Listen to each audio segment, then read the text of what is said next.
The sound of ripping fabric echoed through the silent gym.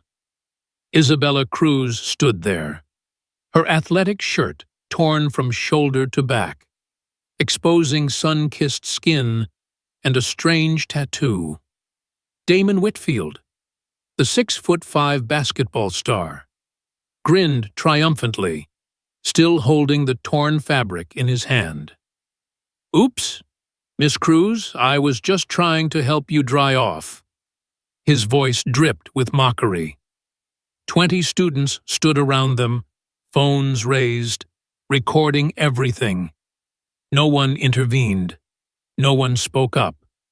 This was Preston Heights Academy, where star athletes could do anything they wanted. Isabella turned slowly, her eyes showing neither the fear nor shame Damon expected.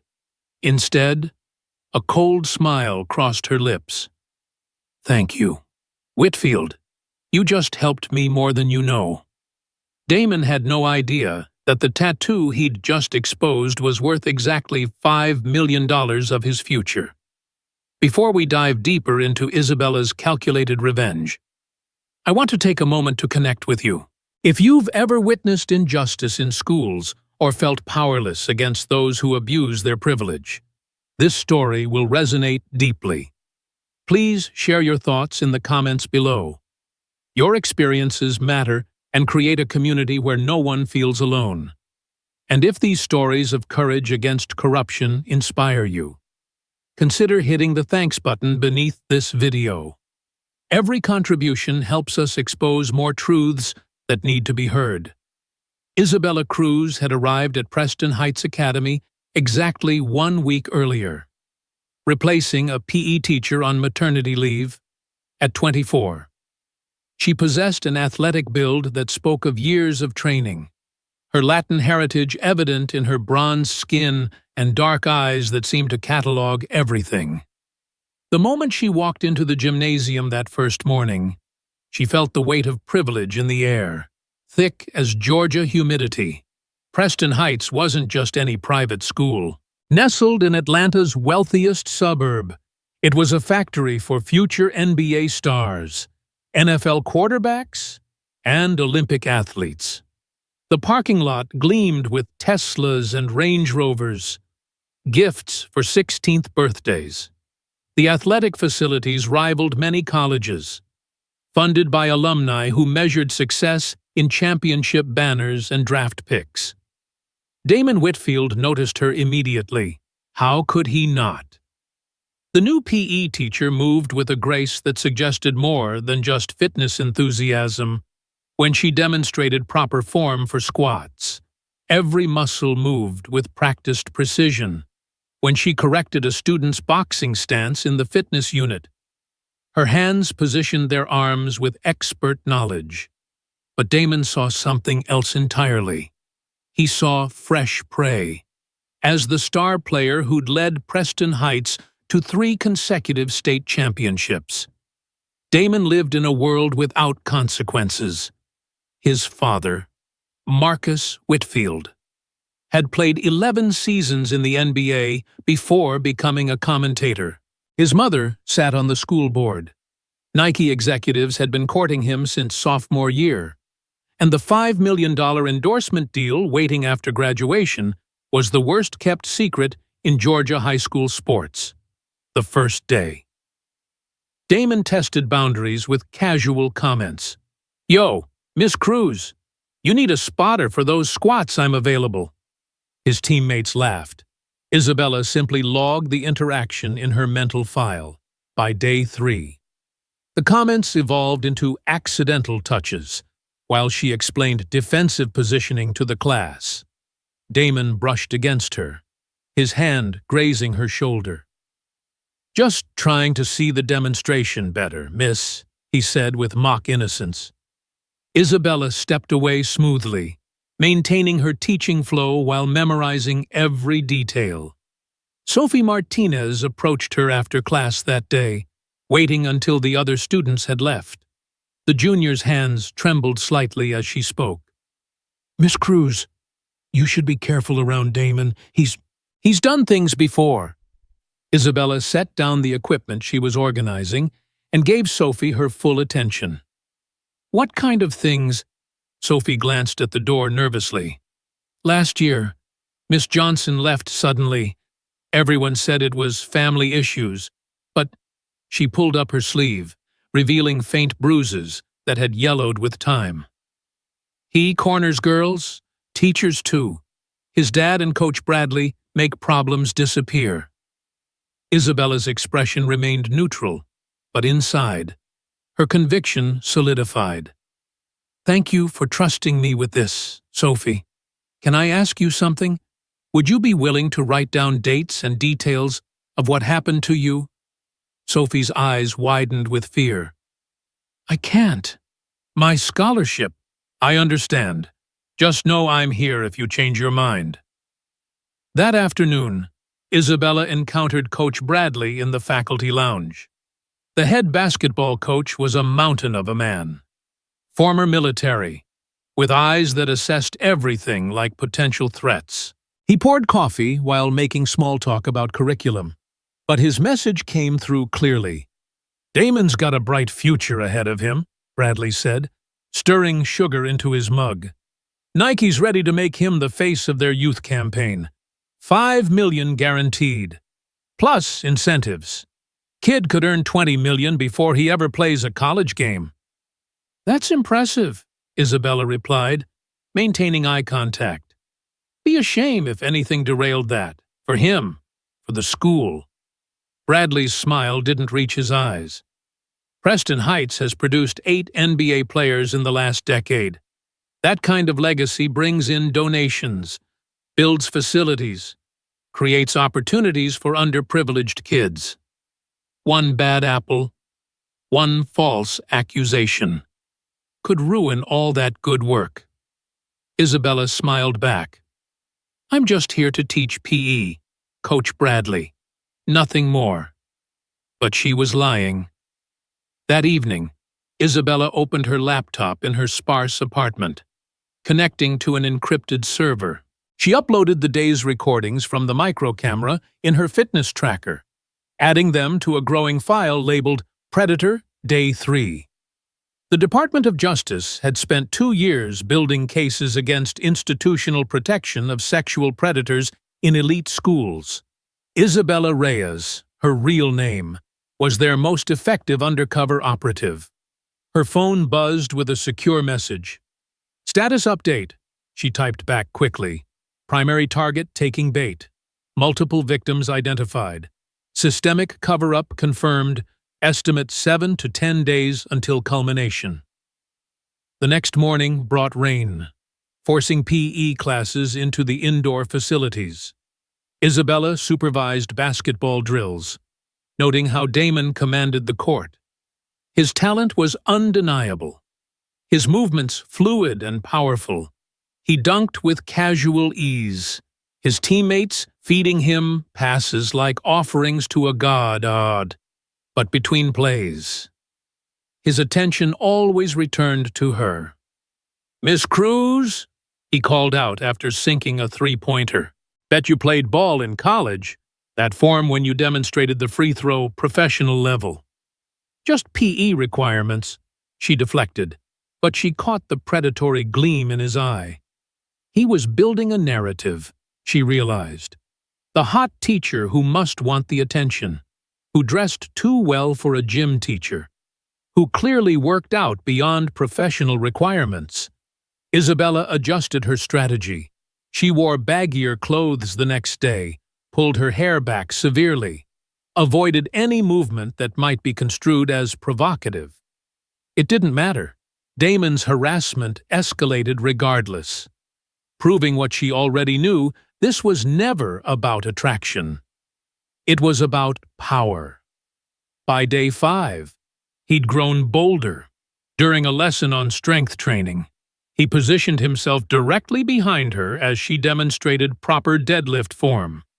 "Damn, Miss Cruz, what's your max that form is?"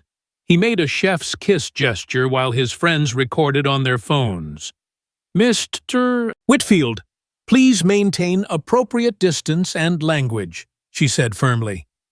loud enough for the cameras to capture. "My bad. My bad." He raised his hands in mock surrender. "Just appreciating the expertise. Can't blame a student for wanting to learn. Right?" The calculated gaslight was perfect. To any observer, he was an enthusiastic student. Only Isabella caught the undertone, the way his eyes traveled her body, the smirk that promised worse to come. She logged everything meticulously.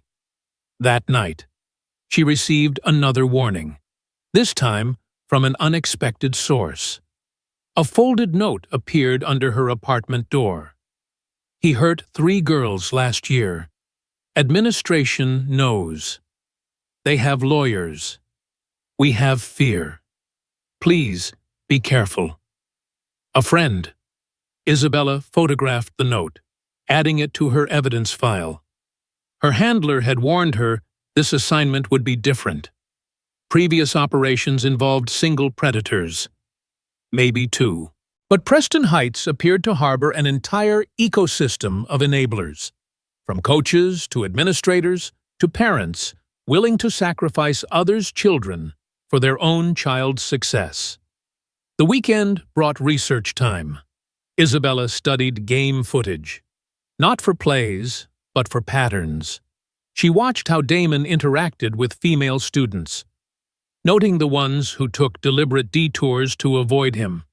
She counted 7 clear victims in game footage alone, girls who flinched when he passed, who clustered together for protection, who never attended games despite friends on the team. She also studied Marcus Whitfield's commentary, looking for tells.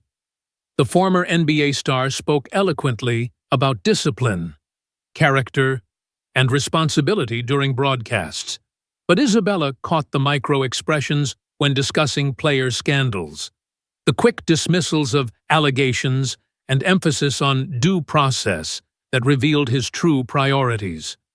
Monday morning arrived with Isabella's trap nearly set.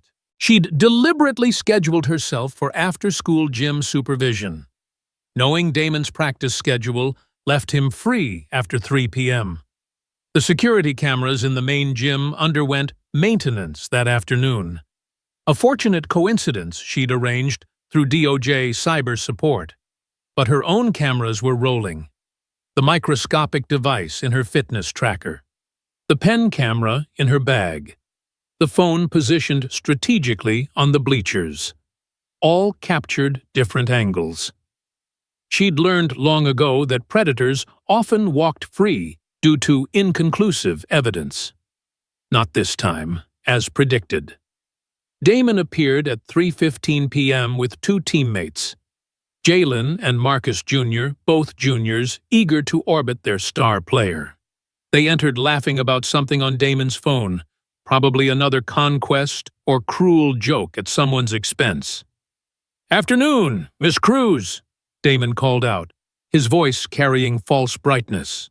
Getting some extra cardio in, Isabella continued her cool-down stretches, hyper-aware of every movement.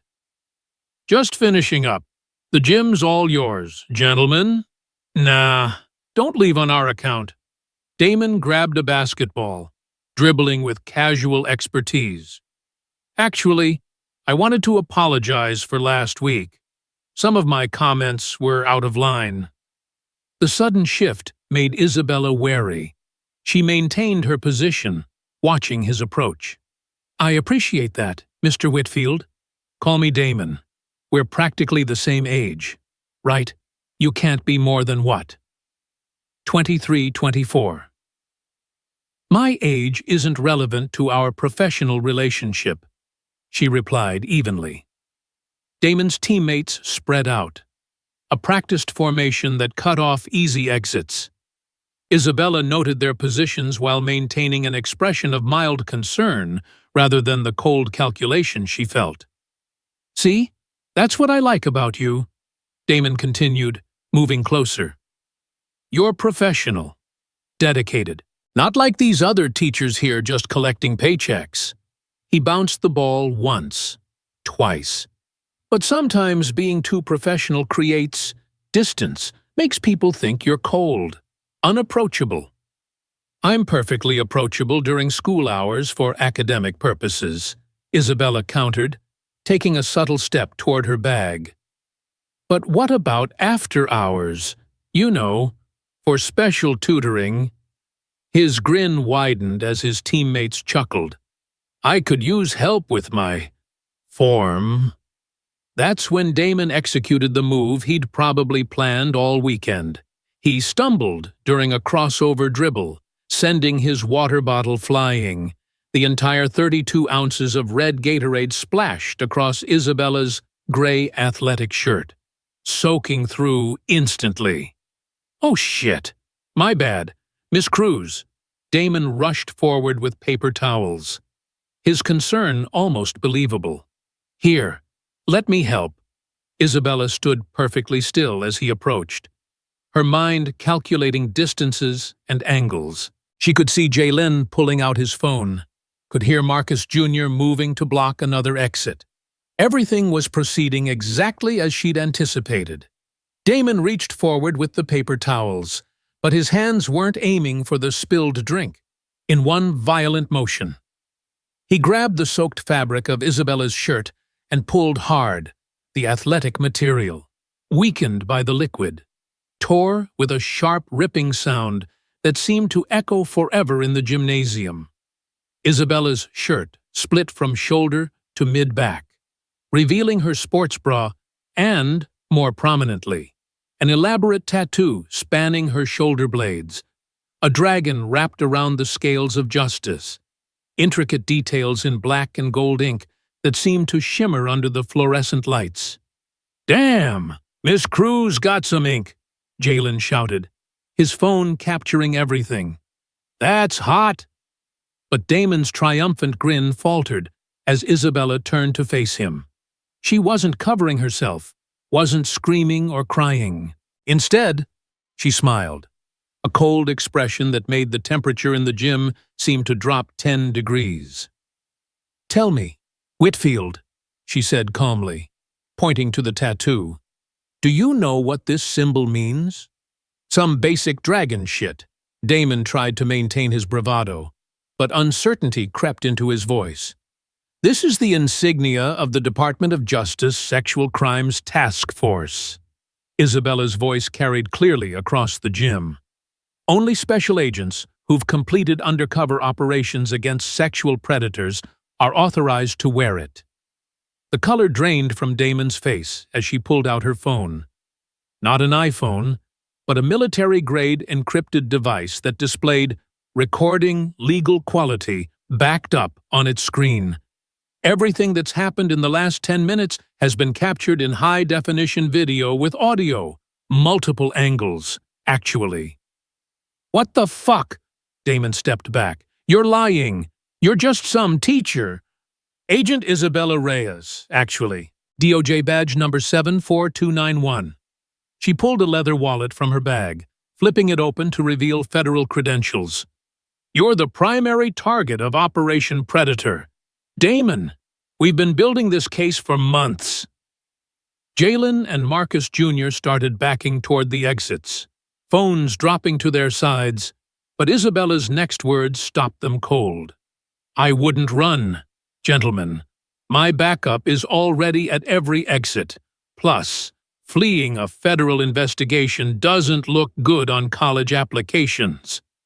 Damon's world was crumbling in real time. This is entrapment. My dad will sue. Entrapment requires inducement to commit a crime you wouldn't normally commit. Isabella interrupted. I have 7 days of recorded harassment, 23 separate incidents. 3 former victims have already given sworn statements. Sophie Martinez was particularly detailed about last year's assault in the equipment room. The basketball rolled from Damon's numb fingers. Sophie's lying. Is that why your father paid her family $40,000 for tutoring services last spring? We have the bank records, Damon. We have everything. Isabella opened her laptop, the screen displaying a sophisticated legal analysis program that most people wouldn't recognize.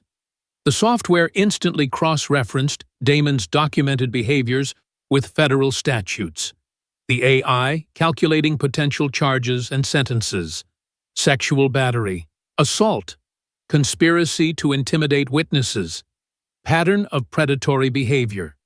The system estimated minimum sentencing at 3 to 5 years, civil damages in the millions. Coach Bradley is currently in FBI custody, Isabella continued, typing rapidly. He's been very cooperative about your father's involvement in covering up previous incidents.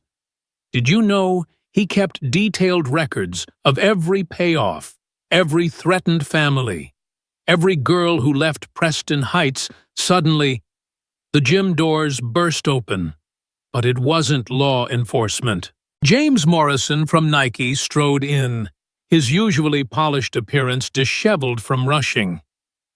Damon, we need to sign these contracts before… What's going on here? Isabella turned her laptop screen toward him. Mr. Morrison, I'm Agent Reyes with the DOJ. You'll want to see this before you sign anything. The Nike executive watched 15 seconds of footage before his face went pale. His phone was out immediately. Speed dialing corporate legal. This is Morrison. Kill the Whitfield deal. Yes, all of it. No, I don't care about the press conference tomorrow. Just kill it. You can't do this. Damon lunged forward, but Isabella sidestepped with practiced ease, her MMA training evident in the fluid movement. That's my money, my future. Your future is a federal courthouse, she replied. And that $5 million, it'll go to your victim's civil suits. Every penny. The sound of sirens grew louder.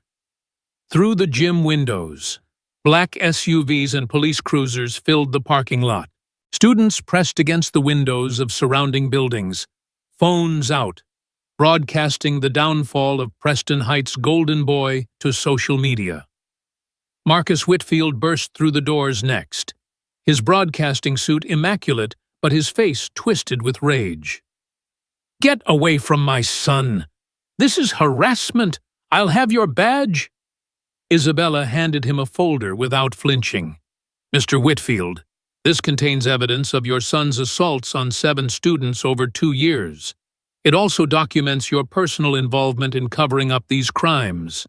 The FBI is particularly interested in your conversation with Judge Hamilton about making problems disappear. The former NBA star's mouth opened and closed soundlessly. Behind him, federal agents entered with Coach Bradley already in custody. The basketball coach's eyes were red, his usual military bearing broken. I told them everything, Bradley said to Marcus. About the girls, the payoffs, all of it. I'm done protecting your kid. Damon Whitfield. An FBI agent stepped forward. You're under arrest for sexual battery, assault, and conspiracy to obstruct justice. You have the right to remain silent. As they cuffed him, Damon looked at Isabella with desperate eyes. This isn't fair. I'm 18. This was just high school stuff. Sophie Martinez was 16 when you assaulted her. Isabella replied. Kayla Washington was 15. Amy Chen had just turned 14. This isn't high school stuff. Damon, this is predatory behavior enabled by systematic corruption. The aftermath unfolded with stunning speed.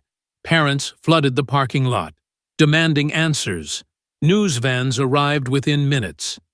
The Preston Heights Board of Directors called an emergency meeting that would result in 8 resignations by morning. Isabella packed her equipment methodically as the gym emptied. Her handler called on the encrypted phone. Outstanding work, Reyes. The Attorney General wants to commend you personally. How many more schools? She asked quietly. Duke University reported a similar pattern with their tennis program. You up for it? Isabella looked at the torn shirt she still wore, at the tattoo that had cost Damon Whitfield everything. "Send me the files." As she walked toward the exit, Sophie Martinez appeared from behind the bleachers where she'd been watching. "Agent Reyes, thank you. I never thought anyone would believe me." "You're brave for speaking up, Sophie. Your testimony will make sure he can't hurt anyone else." Sophie glanced at Isabella's exposed tattoo again. "Is it true, what you said about only special agents having that symbol?" Isabella smiled sadly. "Every agent in our unit has one. We all have our reasons for joining. Mine happened 15 years ago at a school not unlike this one." She left Sophie with that thought, walking past the chaos of flashing lights and shouting reporters. In the parking lot, she overheard a CNN reporter breathlessly describing the scene. Star athlete Damon Whitfield, once destined for NBA greatness, now faces federal charges that could result in decades behind bars. The $5 million Nike deal that would have set him for life, canceled within minutes of his arrest. Isabella climbed into her nondescript sedan, already reviewing files for the Duke University case. But something made her pause and look back at Preston Heights Academy. Through a classroom window, she saw Sophie Martinez talking animatedly with a group of girls, their faces showing not fear, but determination. Change had come to Preston Heights, but Isabella knew this was just one battle in a larger war. For every Damon Whitfield exposed, 10 more operated in shadows, protected by money and institutional complicity. Her phone buzzed with a message from an unknown number. Isabella tensed until she read it. "Agent Reyes, I'm a teacher at Winchester Prep in Boston. We have a situation similar to Preston Heights. Can you help?" She typed back. "Send me everything you have." As she drove away, Isabella caught her reflection in the rearview mirror. The torn shirt, the exposed tattoo, the exhaustion in her eyes. But beneath it all was resolve.